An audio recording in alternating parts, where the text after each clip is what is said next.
Death Masks is the 5th book in the Dresden Files, and it's effectively the template for the series. There is an initial murder, a B-plot that interacts with the A-plot at several points, and an introduction of a new primary antagonist, as well as bringing back old allies. It's well crafted and works pretty well as an introduction to the series as a whole. As stated previously, the book begins with a murder. A priest named Father Vincent tasks Harry with investigating the death of Gaston Larouche, a prominent thief who was found eviscerated in a small airport in Europe. He's a member of the Church Mice, a group of rogues who steal religious artifacts. They've stolen the Shroud of Turin, the alleged burial cloth of Jesus, and have apparently headed to Chicago to deliver the goods to an unknown buyer. Vincent tasks Harry with this after meeting with him on the show Larry Fowler, a daytime TV program. Also there is Duke Ortega, one of the leaders of the Red Court of Vampires. He challenges Harry to a duel, pistols at dawn style, and says that if he doesn't, then assassins will take out Harry's friends. Incensed, Harry agrees, but when he arrives home, Susan is there, having returned from her long hiatus, having learned some new tricks due to now being half vampire. She warns him that Ortega has killed half a dozen wardens since the war began, adding 6 to the toll. As is often the case, one thing leads to another, and Murphy invites Harry to go look at a body. He heads to the local morgue, and we're introduced to Butters, a mortician. Like all morticians, he's unaffected by dead bodies and is a little odd. The corpse is cut up with similar blades to Gaston, although this one is missing its head and hands. It's also afflicted by a dozen different diseases, although it's unclear what exactly killed him. It's later revealed that this is in fact the real Father Vincent, and the other one is simply using magic to disguise as him. As Harry is leaving the hospital, he's ambushed by the primary antagonist of the book. Well, one of them. An enormous demon bear hitching a ride in the body of a man. He's one of the Denarians, a group of 30 demons that are able to take direct action in the world through the body of mortals. They are naturally opposed by the Knights of the Cross, and here we're introduced to the other two. A short Japanese man named Shiro, and a tall black Russian named Sonya. Using their 3 holy swords, they manage to cut off the head of Ursiel, or at least his mortal host. They then secure the silver coin that holds the demon's power. This is far from the last time we see him. Michael warns Harry away from the case of poor Gaston, as he's been given an altered prophecy indicating Harry will die. Of course, Harry immediately ignores this and does some digging, getting some prophetic warnings for his trouble. He's given yet another warning from Ebenezer, his old mentor, but this time about Ortega, and it's mentioned that a few wardens have died, but the war as a whole is in the Cold War section. A few is about 3, so we'll add that to the toll as an approximation.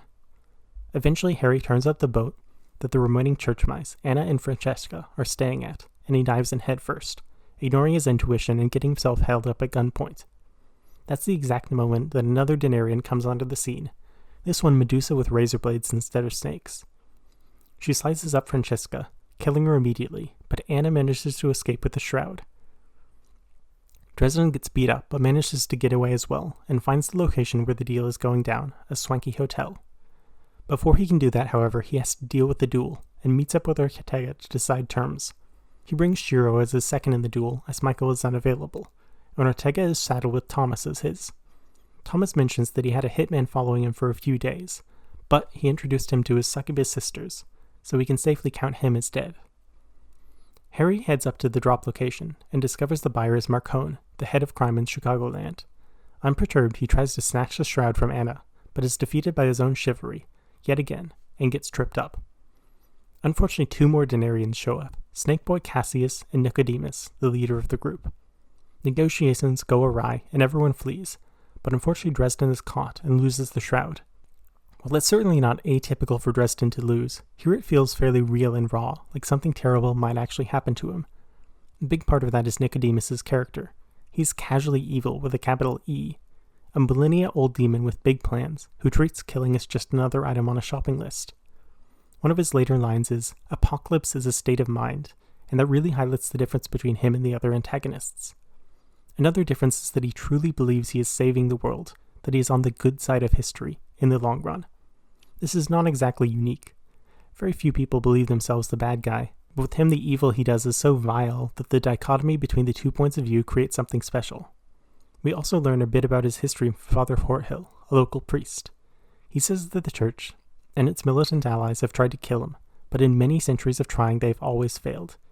He says more than 100 knights have died, more than 1,000 members of the clergy, and, the more generic, 3,000 men, women, and children. We'll total that up to 4,100. And while they say more, that's as close as we can get. There's another interpretation that the 3,000 includes the others, but I don't believe that was correct. Fort Hill also reveals that him and Father Vincent swore a pact when they were younger to fight darkness after a vampire killed 2 people in their town, so it can add 3 to the total, 2 victims and the vampire itself. Shiro shows up using his special night timing and trades his life for Dresden's. He also knocks out a couple of guards but doesn't kill them, unlike a guardian beast that Harry trips over while escaping from the Nennarian secret lair. They manage to get away successfully, allowing Harry to go and try to get killed again by dueling a vampire in Wrigley Field. The method they fight with is will, where both concentrate on a ball of mortite, basically a sphere of annihilation. Eventually it seems like Harry is going to win, but Ortega cheats, pulling out a gun. The second he does so, Susan's ally, Martin, snipes him from afar, although it's not a lethal shot. There is then a huge brawl between the seconds, vampires, and the arbiter of the duel, Ivy and Kincaid. Kincaid is a mercenary, and Ivy is a little girl with all of the world's knowledge in her head. One vampire is set afire by Harry and dies, one is shot by Thomas, another's belly is blown out, a 4th stabbed, and then 4 taken out by Kincaid with dragon's fire ammunition, burning them alive. A further 3 are death-balled, and then the remainder retreat. So that's 11 total vampires, and no human casualties. We then get the revelation that Snake Boy was masquerading as Father Vincent, and Harry and the Knights confront him. They beat him senseless, breaking his arms and legs, and get the fact that everything is going down at the airport. They leave him alive, but barely, and head off. Harry and the Knights rush there and slay one of Nicodemus's goons with a sword before they find Shiro cut apart in the chapel, which is desecrated beyond redemption. Shiro is still alive and manages to say a few last words before passing, revealing that Nicodemus is spreading his curse on a train. Using Marcone's help, Harry and the 2 remaining Knights go to stop him. They fly in with helicopters and jump on the back of a moving train. They encounter a guardian, a demon dog thing, which is quickly shot to death. There is then a big fight between the Knights and Nennarians, with Harry and Marcone providing backup. Eventually Harry realizes 2 things. The Nicodemus is wearing the shroud like a cloak, and it's powering the super death curse. And if they get it off him, it'll stop. They manage to, falling into a convenient river, and everyone survives on both sides. Well, not technically everyone, as it's revealed 2 train members died, and 3 of Nicodemus's goons who were tied up committed suicide, adding 5 to the toll. After everyone is rested for a day, Dresden receives a phone call from Ebenezer, telling him to check the news. It turns out a satellite fell down from orbit, crushing Ortega's home, and everyone inside it. In this book, there's no indication of how many died, but in Blood Rights it's revealed that it's about 300 people, 200 of his personal retainers and 100 staff. Those are the final kills to tally up. Due to Nicodemus's reign of terror being described here, we get a total of 4,437 kills in 265 pages, or a death on average every 0.05 pages. Or looking at it another way, 16.7 deaths per page. Even without his historical deaths, there's still 337, which is the highest total yet. Death Masks is one of the best books in the series, and a solid step up from Summer Night. The next, Blood Rights, however, is more divisive.